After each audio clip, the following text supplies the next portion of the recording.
Before we begin, I'd like to explain why this video was late. Firstly, an unexpected day trip. Yeah, I was just minding my own business and getting ready to do the video.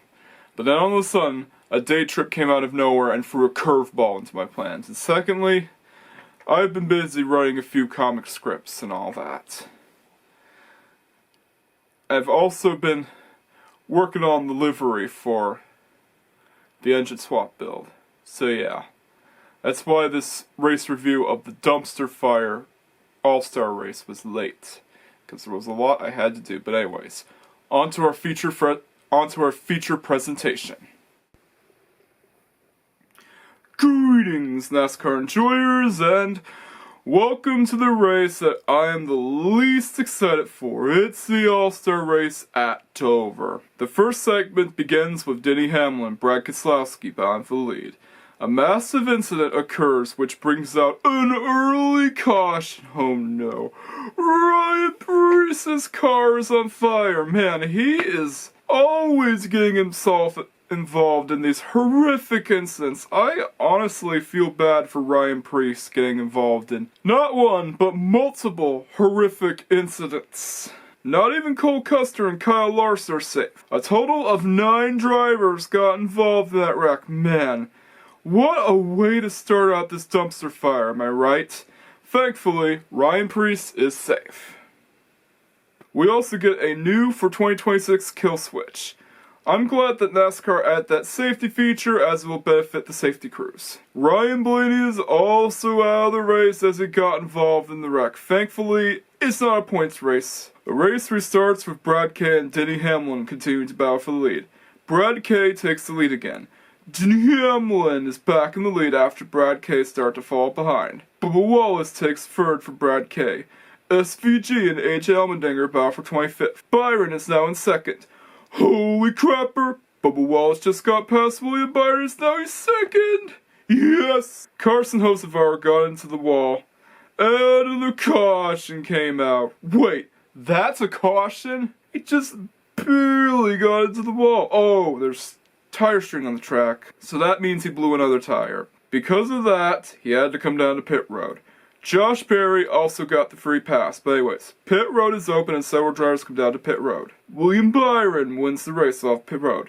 The race restarts with Hamlin Wallace battling for the lead. Yep, it's a battle between a 2311 driver and one of his 2 bosses. Wallace takes the lead for one of his 2 bosses, which is Denny Hamlin, by the way. Reddick takes 10th. And the caution just came out. It's a huge incident manifested out of nowhere.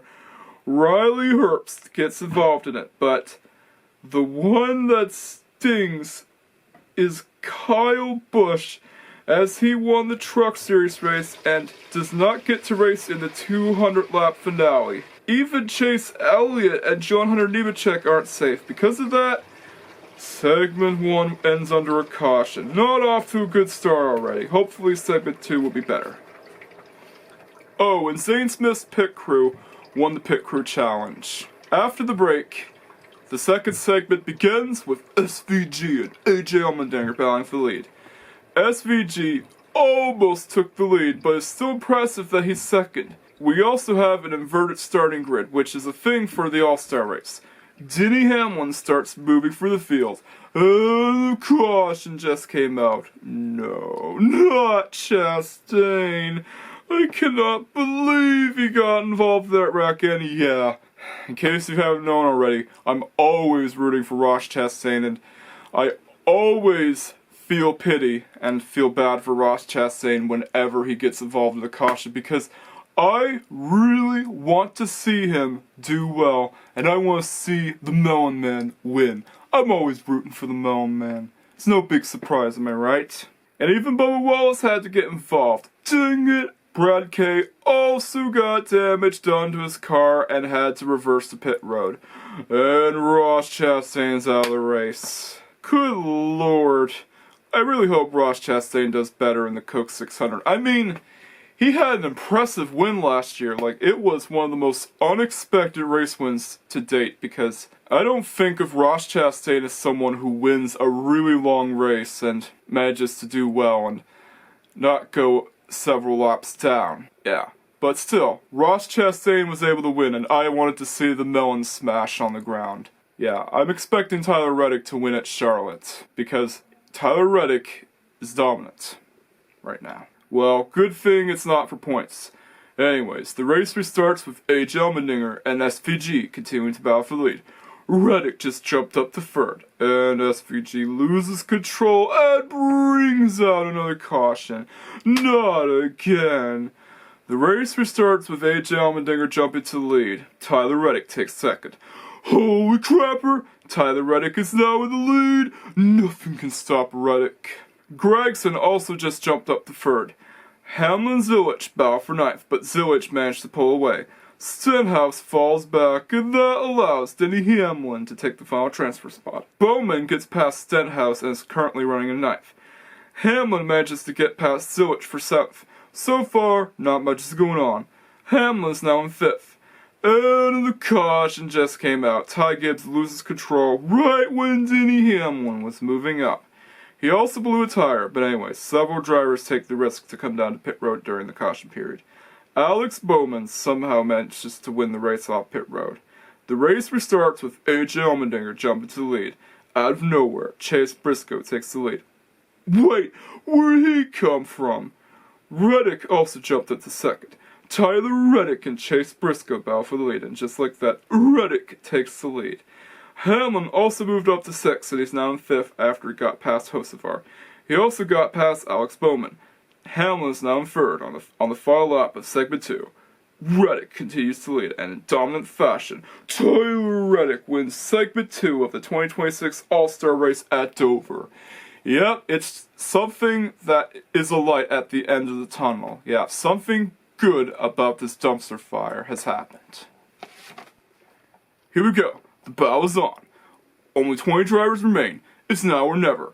After Daniel Suarez got in because of a driver vote, the third and final segment begins with Denny Hamlin and Chase Briscoe battling for the lead. Briscoe tried to pull away, but Hamlin pulls away for a bit. Even when Briscoe got past him, Hamlin's still right behind him. Hopefully the planned caution will shake things up. I did not come here to see Chase Briscoe take the win. I came here to see Reddick or Hamlin take the win. If Hamlin or Reddick wins, then I will celebrate with either a Daihatsu Copen swap or a Kid Rockstar. Because I always crack open a Kid Rockstar, more specifically, Zero Sugar Rockstar, to celebrate Tyler Reddick's wins. Tyler Reddick and Denny Hamlin battle for second. Just like that, Reddick is now in second. When the caution comes out, things will get hectic.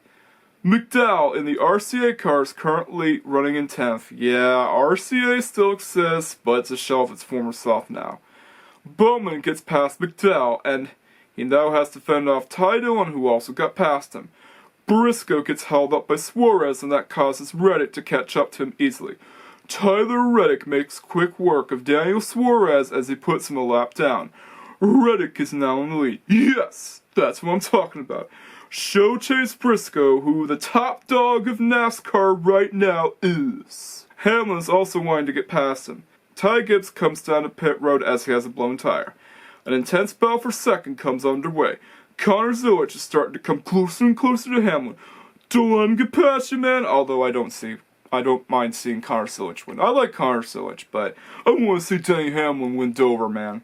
Because Denny Hamlin is the new king of Dover. McDowell and Bowman battle for ninth. Hamlin gets past Briscoe. Well, almost. He needs to get his corner exit down. Larson also starts falling behind, while Briscoe and Hamlin battle for second. Zilich joins the chat. Here we go. Denny Hamlin gets the corner exit down and gets past Chase Briscoe. He is now right behind one of the cars that he co-owns. Hamlin and Reddick battle for the lead. Briscoe starts falling off and he's now in fifth. Bubba Wallace gets lapped by Tyler Reddick, which is ironic as he's his teammate. Suarez goes another lap down. More lap traffic becomes a factor. Denny Hamlin takes the lead and Reddick is in trouble. Uh-oh, this does not look good. We finally have some passing, which means People were actually right about horsepower making racing better, but just don't go to 1,000. It is too dangerous. 750 horsepower is enough for a rear-wheel drive V8 muscle car as it is. But anyways, pit road is open and several drivers come down to pit road. Denny Hamlin wins the race off pit road. Connor Zilic gets penalized for too many men over the wall, and Daniel Suarez also gets penalized for a safety violation. Well, there goes Trackhouse's chances to win the All-Star race. Yeah, it blows. It really blows, man. The race restarts with Hamlin continuing to lead, while Byron tries to hold off Reddick. Even William Byron can't catch up to Denny Hamlin. Meanwhile, Zilic struggles to get past Blaney. Hamlin continues to get faster and faster. Is there anything that can stop him at the Monster Mile? McDowell and Jones battle for fifth. Hocevar got past his teammate McDowell. Hamlin continues his reign of dominance at the Monster Mile. Zilic is now in 16th. Bubba Wallace goes a lap down while his boss, Denny Hamlin, continues to dominate. Ty Gibbs comes down to pit road. Holy crapper, Denny Hamlin now has a 5.2 lead gap. He cannot be stopped. Michael McDowell comes down to pit road. William Byron is next to come down to pit road and gives up second to Reddick. And a caution just came out. Logano loses control and slams the wall. He also blew a tire. Man, this is becoming a theme with Dover. Kyle Larson comes down to pit road for repairs. And he's out of the race. Ty Gibbs is also out of the race, but anyways. Pit road is now open and several drivers come down to pit road. Once again, Denny Hamlin wins the race off pit road. Phew, that was close. Reddick almost got penalized for going too fast off pit road, but was Ricky Stenhouse Jr., which doesn't really matter. It won't affect anything. The race restarts with Reddick trying to push Hamlin to the lead. Briscoe pulls away. Hamlin and Briscoe engage in another battle for the lead. Reddick suddenly comes down to pit road. Here we go. Hamlin puts the pressure on his teammate Chase Briscoe and takes the lead. Yes, this is what I wanted to see. Denny Hamlin dominating Dover. It's one of his best tracks in the next-gen car, and I always root for Denny Hamlin at Dover. Briscoe tries to do a crossover move on him, but it was not successful. Denny Hamlin holds him off. And Reddick is out of the race. Dang, I was so wanting him to win. Again, it's not a points race. Both Austins battle for fourth. Austin Cindric gets loose and Austin Dillon takes fourth. But then, out of nowhere, Connor Zilic got to fifth. McDowell and Bowman battle for seventh. With 15 to go, the air blocking battle is on. Briscoe gets held up by a lap car. Denny Hamlin continues to be unstoppable, even with 2 to go. And with 1 to go, all he has to do is take it to victory lane without making a single mistake, and a laughable mistake that will ruin his chances to win. And just like that, Denny Hamlin wins the million. Yay! That's what I wanted to see. The race gets an 8 out of 10, as it gets 2 points for the insane battle in the end, but still, Dover should not host the All-Star race. I'm not defending this, okay? I like the next-gen car, but a lot of people don't. At least it still embodies the spirit of NASCAR. Yeah, single log bad, 5 log good, but I like the single log rims. They look good. But still, hosting the All-Star race in Dover has to be one of NASCAR's worst decisions ever. And like I said, I'm not defending it. Hopefully, it'll go to the Rock next year. I want to see the All-Star race at Rockingham, and it'd also be good because, well, no races on Easter weekend, and everyone gets to take a break on Easter weekend. And because Rockingham is known for tire wear and fuel management, it will be interesting to see how the next-gen car performs at The Rock. Yeah, I look forward to seeing it. Well, some people want to see it back in Charlotte, but I think we've stopped at Charlotte enough times already. And I think the introduction of the 550 package at the All-Star race at Charlotte is kind of what killed it. Sorry, guys. But anyways, because Denny Hamlin won, and oddly enough, he decided not to use the money to make his race cars into winning cars. He actually decided to give the money to his mother. It was nice of him to do that, but I was expecting Denny Hamlin to put the money towards funding his race cars, but still. It's nice to see Denny Hamlin give away the million to his mom. And because Hamlin won, a build in Gran Turismo 7 will be showcased. So let's see what it is. Here we go. And yeah, that's basically a preview for one of the cars that's going to be featured in the Memorial Day build series. See if we have the Daihatsu Copen in our garage. We have one, but I want to buy another one. Let's check the used car dealership. So, this is going to be a bonus build.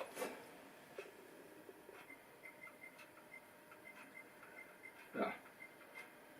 No Copens in the used car dealership.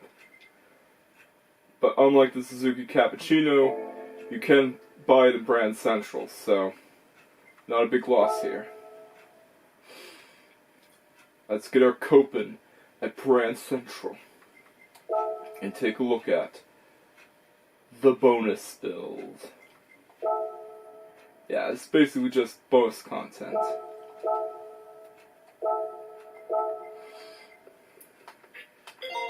Yeah, it's very cheap, by the way, 18,000 credits. It costs next to nothing. Alright, let's get rid of that original engine and put in... Whoops, sorry about that.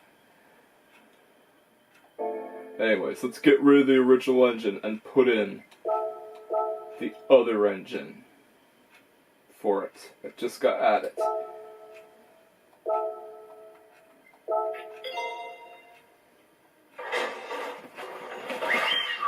Alrighty, gonna put on the aero kit stuff. Yeah, I could put a wide body on it, but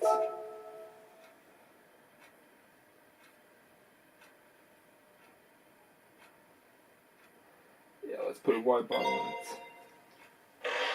Yeah, just fear that it would make the car less narrow. Yeah, I could have put a wide body on it, but it would make it narrow. Alrighty, let's get our aero kit upgrades. Yeah, for this one you definitely want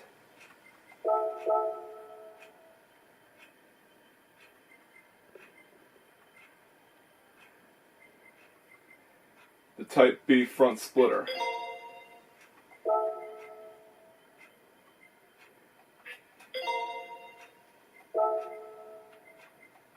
And you want a rear bumper as well. And you want the Type A rear wing because it gives it that NASCAR look. Yeah, it looks like a NASCAR in K form. Yeah, chibi NASCAR.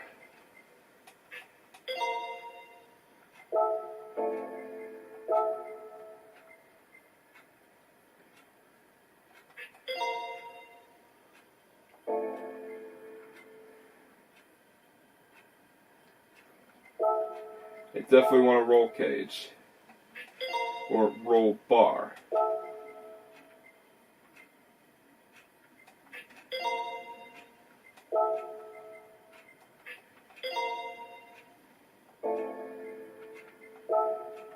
And for that next gen look, you have to get some BBS rims.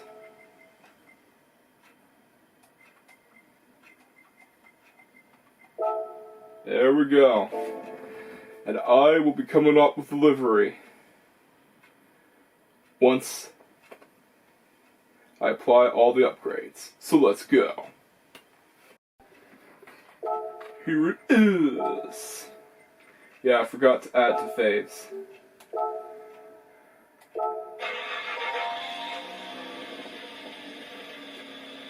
Yeah, it's another novelty build.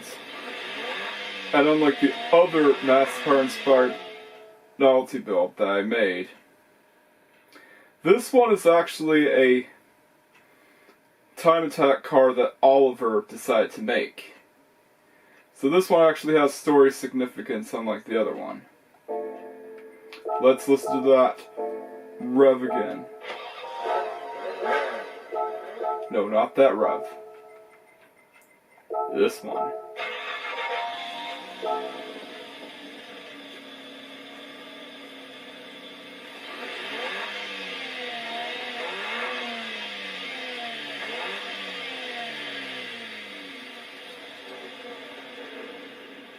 Well, that's the sound of a car that beats your favorite GT3 racing car.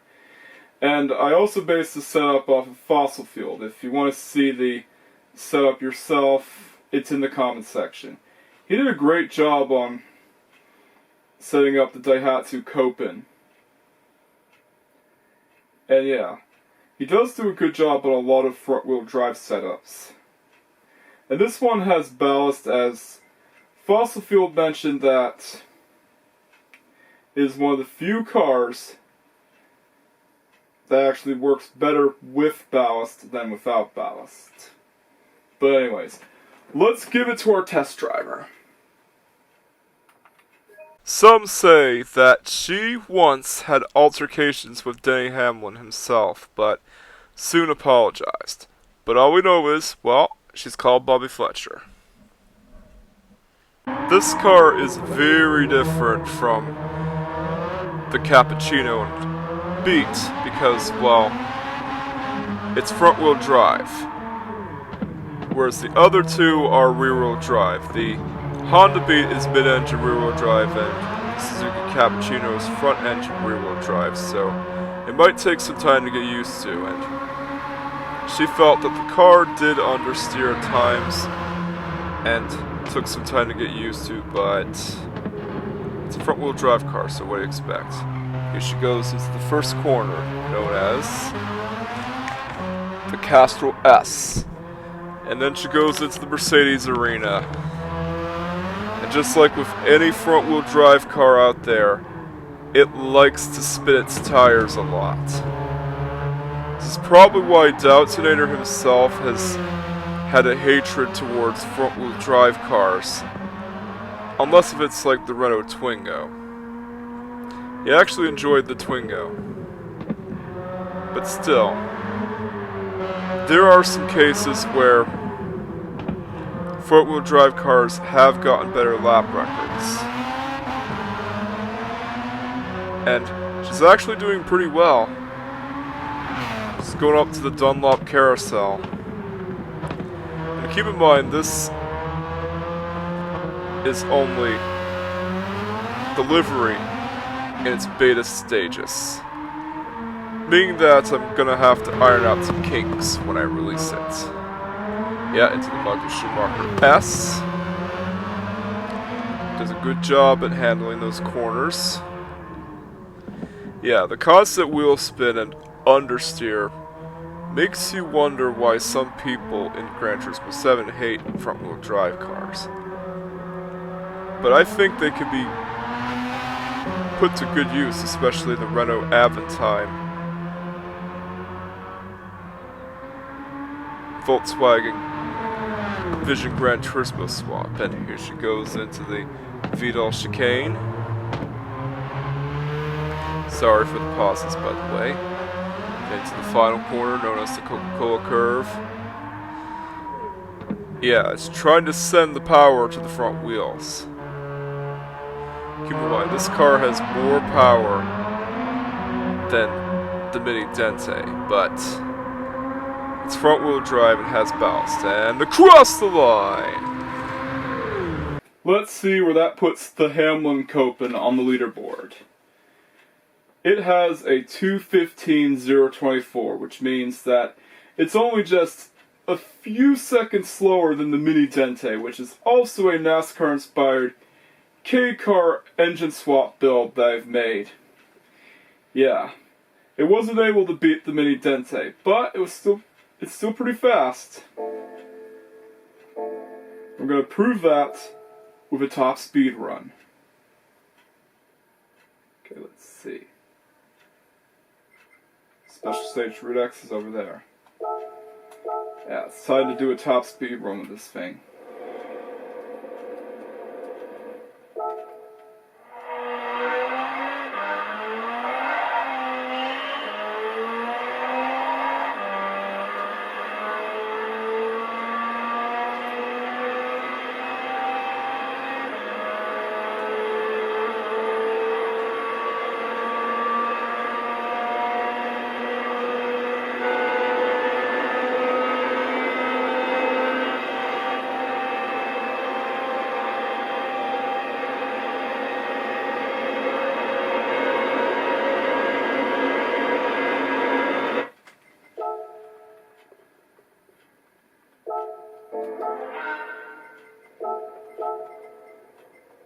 I have a max set up.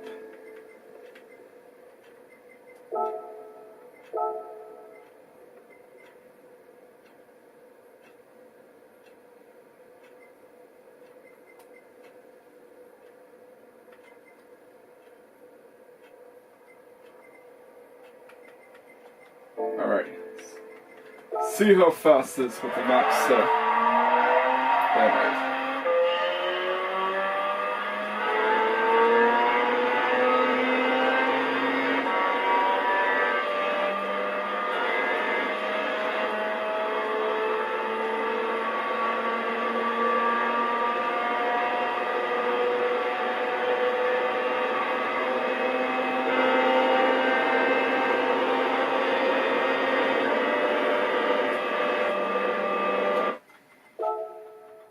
Alright, yeah, 211.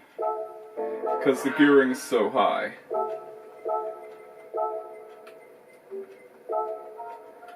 I'm going to create a top speed setup for it.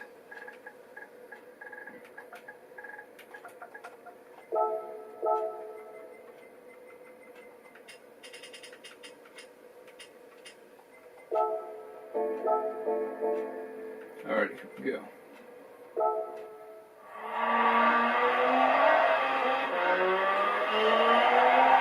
Unfortunately, like the other K-car swaps, you can't take this out to the Copen Cup Plus race despite the fact that it is really fast.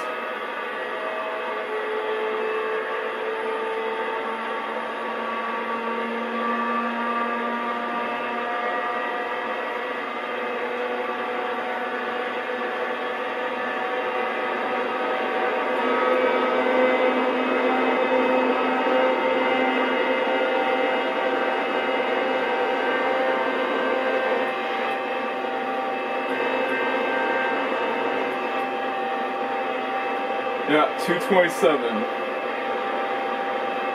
Wait, 228. Yeah, I flipped the 11 on the other side so it can have enough room for the progressive decal.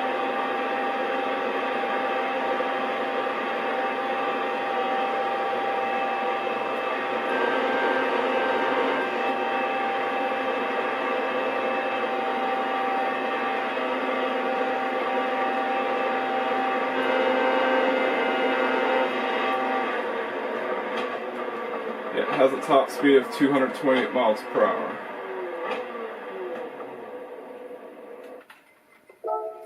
But how well will it work in the credit grind?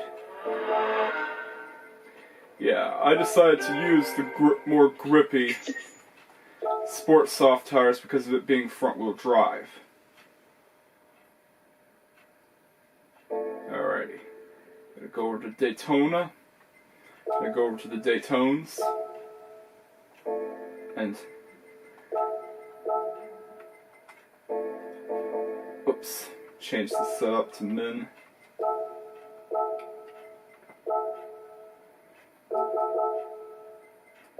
And yeah, this will be a good option. Just in case I want to use one of Denny Hamlin's cars, or at least a car based on Denny Hamlin's car. Be good to go.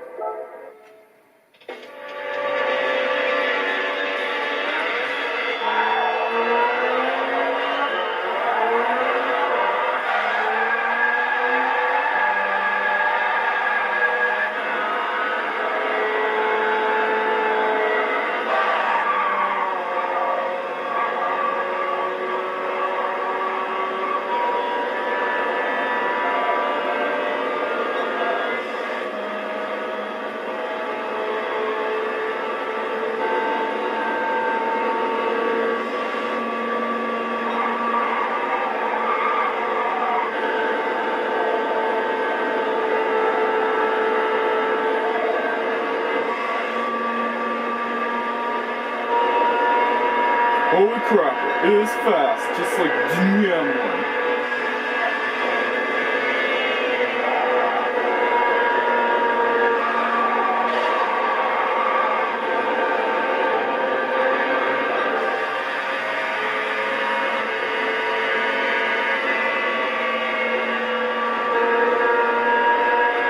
so this is going to be another car that will be great for the Daytona grind.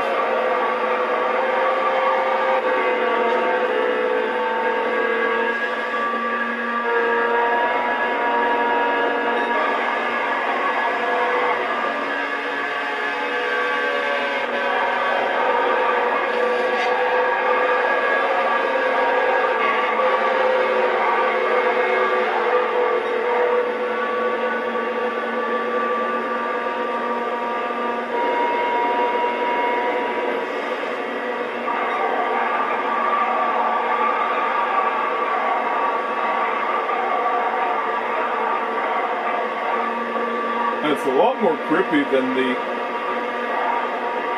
rear-wheel drive cars as well, but the credit payout is not nearly as much as the Honda Beat or even the Suzuki Cappuccino.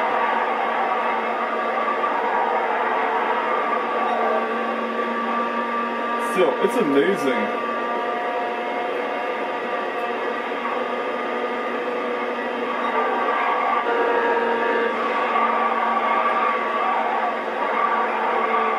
Yeah, I'll fix the NASCAR Cup Series logo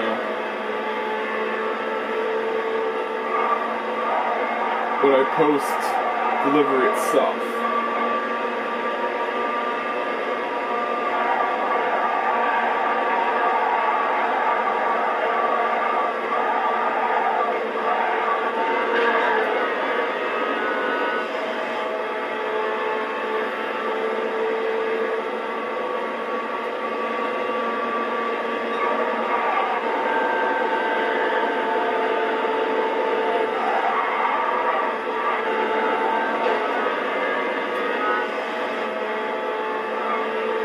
Generally impressed with this car.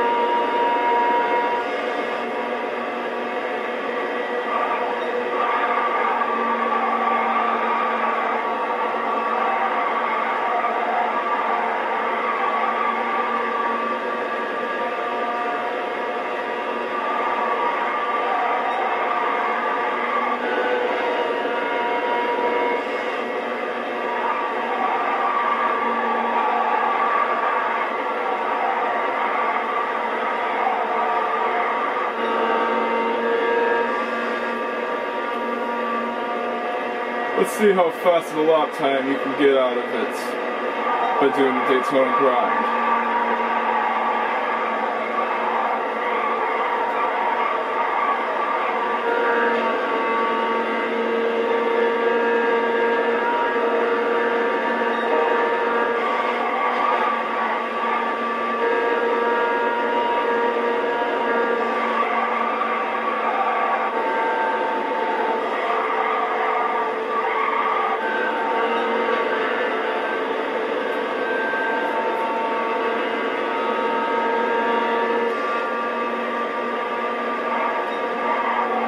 Honda Beat's still the top dog when it comes to grind cars.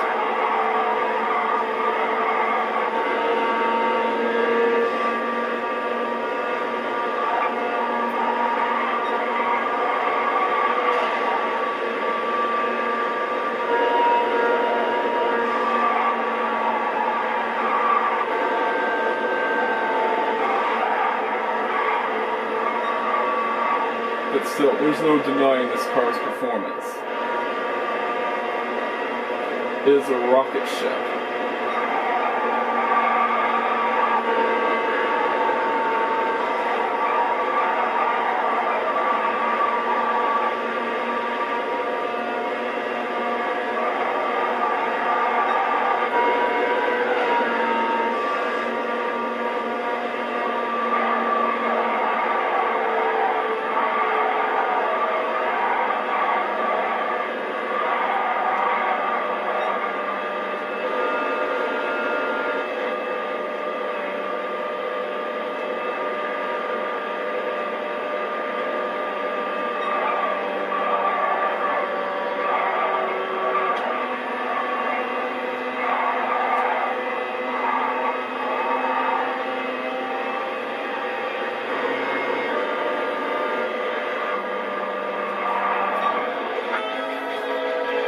So yeah, that is the Hamlin Copen.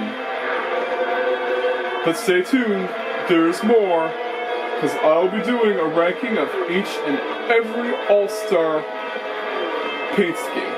So let's go! Here we go. Now these are the paint schemes, or wrap schemes, that are unique to the All-Star race. At least according to Michael Bruce.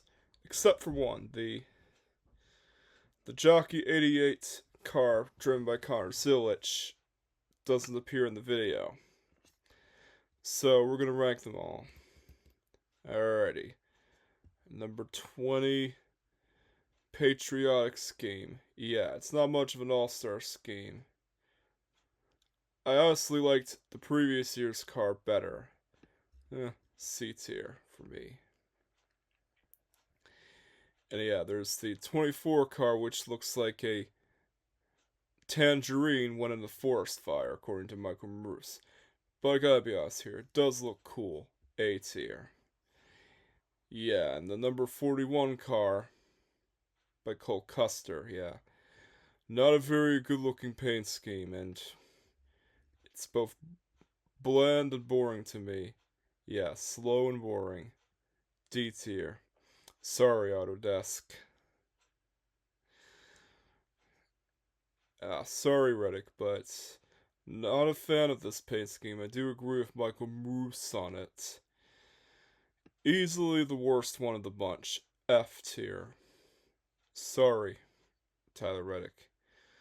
As much as I like him, that paint scheme was not very good looking, but hey, at least it kind of looks better than Chase Elliott's Unifirst winning car at Martinsville. Easily one of the worst looking race winning cars in my opinion. However, the number 48 Ally car driven by Alex Bowman is anything but bad. It's got a freaking dragon on it. Yeah, it's got a freaking dragon on it. S tier. And number 51 car, driven by Cody Ware. Yeah, I'm gonna put in an A tier because I don't want you-know-who to go after me and get mad at me. Yeah, it's best to be on the Lord's good side. So I'm gonna put it in A tier. Yeah, the RCA car driven by Michael McDowell. And yes, RCA still exists. A tier to me. Yeah, we also got Carson Hocevar car. Yeah, it looks like they're bringing out the patriotic scheme early, but I think it looks better than the 20 car, so I'm going to put it in A tier. I'm going to put it right below the William Byron Tangerine Fire car. Kyle Busch. Yeah, the number 8 Lucas car. Didn't win. But still pretty good looking though. A tier. Just right below the number 77 minor car by Carson Hocevar. Yeah, and there's the jockey Connor Zilich car that I added in myself. It didn't feature in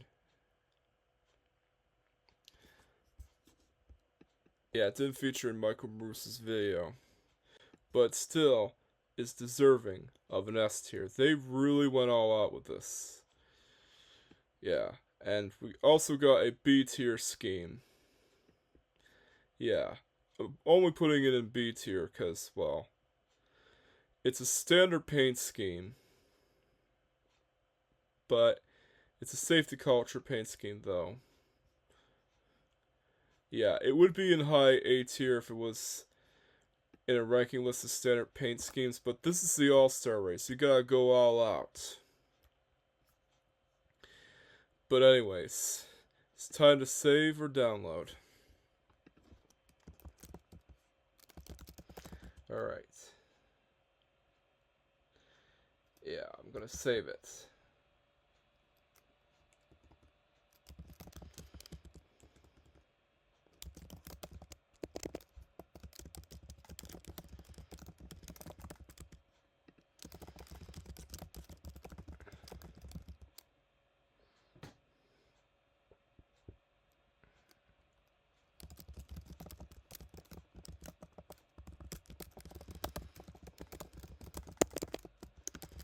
Yeah, there's not much that are unique, unfortunately.